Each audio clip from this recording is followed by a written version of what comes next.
Johannes yang melaporkan bagaimana kondisi terkini banjir di wilayah Padang, Sumatera Barat. Seperti yang kita tahu, saudara, sebelumnya banjir juga merendam wilayah Kota Padang, Sumatera Barat. Dan ini adalah visual pagi tadi, di mana banjir masih menggenangi wilayah Kota Padang, Sumatera Barat, saudara.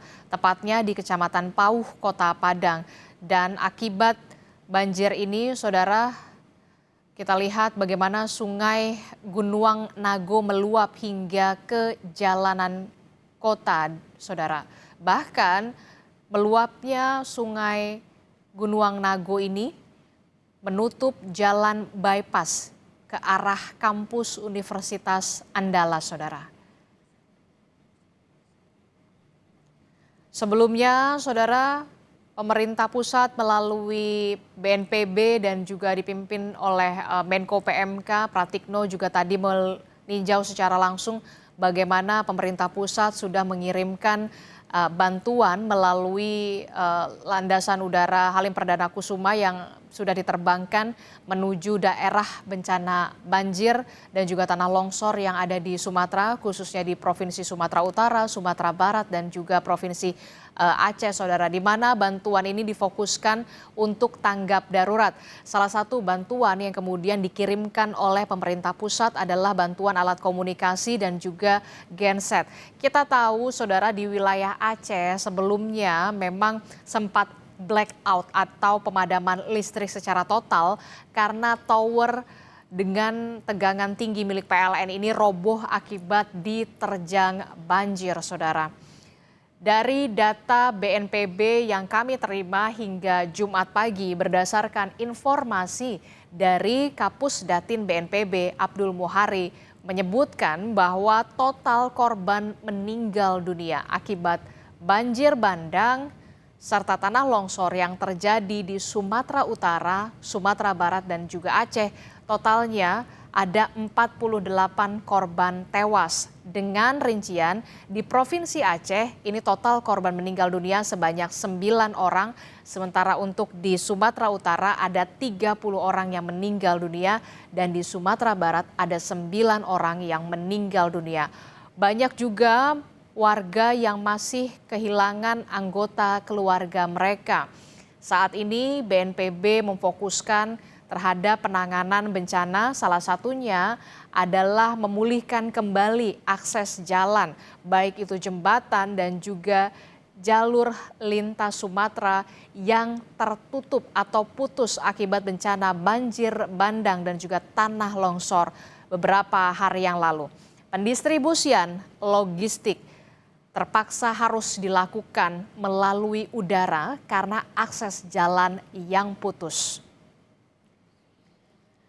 Bagaimana kondisi terkini di Kota Padang, Sumatera Barat? Kami akan mencoba kembali menghubungi jurnalis Kompas TV, Rio Johannes di Kota Padang, Sumatera Barat.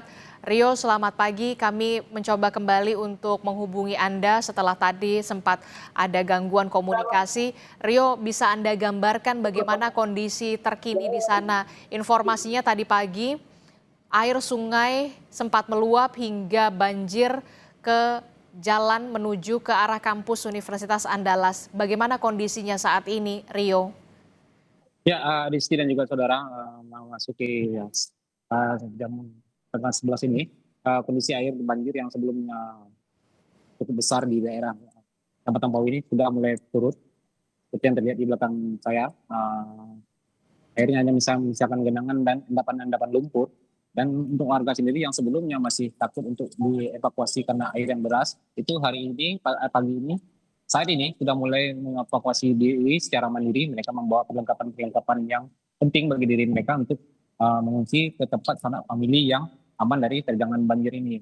Dan untuk sampai saat ini, dari data terakhir itu dirilis oleh BPBD Provinsi Sumatera Barat, dari pukul tadi malam itu ada 17 korban yang disebabkan akibat bencana hidrometeorologi di Provinsi Sumatera Barat. Tadi pagi diupdate lagi oleh tim DPM Polda Sumbar yang melakukan identifikasi terhadap korban, menyampaikan informasi data bahwasanya korban akibat bencana hidrometeorologi di Provinsi Sumatera Barat ini berjumlah 22 korban jiwa. di mana 20 diantaranya sudah berhasil diidentifikasi dan 2 masih berada di Rumah Sakit Bayangkara Padang untuk proses identifikasi lebih lanjut. Dan dalam hal ini memang Polda Sumbar mengimbau kepada pihak keluarga, pihak masyarakat atau warga yang merasa kehilangan pihak keluarganya dapat segera mengkonfirmasi atau dan datangi Rumah Sakit Bayangkara Padang untuk mempercepat atau mempermudah proses identifikasi. Demikian, Adisti. Oke, jadi informasi terbaru yang saya dapatkan dari Anda, total saat ini hingga Anda melaporkan ada 22 korban meninggal dunia akibat bencana banjir dan juga longsor di Provinsi Sumatera Barat, begitu ya, Rio. Korban ini meninggal akibat bencana banjir yang terjadi di wilayah Sumatera Barat, tepatnya di daerah mana yang paling terdampak, paling parah di sana, Rio? Ya, untuk bencana banjir dan longsor itu terjadi dari 19 kabupaten kota yang ada di Provinsi Sumatera Barat, 14 diantaranya itu terdampak. Di mana yang terparah itu ada 3 daerah, yaitu Kota Padang ini, lalu Kabupaten Agam, dan juga Kabupaten Padang Pariaman. Dan untuk kemarin pagi itu ada 3 daerah yang terdampak banjir bandang secara beriringan itu pada Kamis pagi kemarin. Itu ada 3 daerah yang terdampak banjir bandang, yaitu Kota Padang, Kabupaten Agam, tepatnya di Malala, lalu di Kota Padang Panjang, di Gapura atau pintu masuk perbatasan antara Padang Panjang dengan Kabupaten Tanah Datar. Nah, di sana yang terbanyak mendapat munculnya korban jiwa. Di Kota Padang sendiri akibat banjir bandang yang terjadi kemarin pagi itu ada 6 orang yang dilaporkan meninggal dunia. Sementara di Malala itu terakhir itu dinyatakan bahwasannya ada 7 yang meninggal dunia, lalu 5 orang masih dalam proses pencarian. Sementara di Padang Panjang itu ada 4 orang yang meninggal dunia, 15 luka-luka. Tapi data itu masih terus bergerak dan hingga malam itu disampaikan oleh BPBD bahwasannya ada 17 korban jiwa. Namun data ini kembali bergerak dari rilisan yang disampaikan oleh tim DPI Polda Sumbar yang melakukan semua proses identifikasi terhadap korban ini, menyampaikan informasi bahwasannya korban banjir di seluruhan Provinsi Sumatera Barat ini berjumlah 22 orang, di mana 20 diantaranya sudah berhasil diidentifikasi dan 2 masih berada di Rumah Sakit Bayangkara Padang. Demikian, Adisti. Oke, jadi totalnya ada 22 korban meninggal dunia dan seluruh jenazah ini berada di Rumah Sakit Bayangkara Polda Sumatera Barat, begitu ya? Ya, dari 22 itu, 20 diantaranya itu sudah berhasil diidentifikasi dan sudah diambil oleh pihak keluarga. Sementara 2 lagi masih berada di Rumah Sakit Bayangkara Padang karena masih dalam proses identifikasi lebih lanjut. Oke. Untuk itu memang pihak kepolisian meminta warga dan atau masyarakat yang merasa kehilangan pihak keluarga dapat segera melapor ke Rumah Sakit Bayangkara Padang untuk mempermudah atau mempercepat proses identifikasinya. Demikian, Adisti. Oke, untuk Pemkot Padang sendiri dan juga Pemprov Sumatera Barat, apakah sudah menetapkan status tanggap darurat bencana terkait dengan hal ini? Ya, terkait status tanggap darurat bencana, sebenarnya ini adalah bencana berulang atau susulan, karena sebelumnya di tanggal 25 itu Kota Padang dan Sumatera Barat pada khususnya itu dilanda banjir dan longsor. Di sana sudah memang pihak kabupaten kota sudah menetapkan masa tanggap darurat.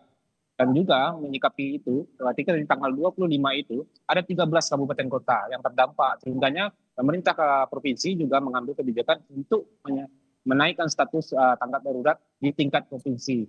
Nah, ini sebenarnya sudah berjalan di maksud banjir dan bencana susulan ini, tanggap darurat itu sudah berjalan secara terhitung mundur dari tanggal 25 kemarin. Demikian, Adisti.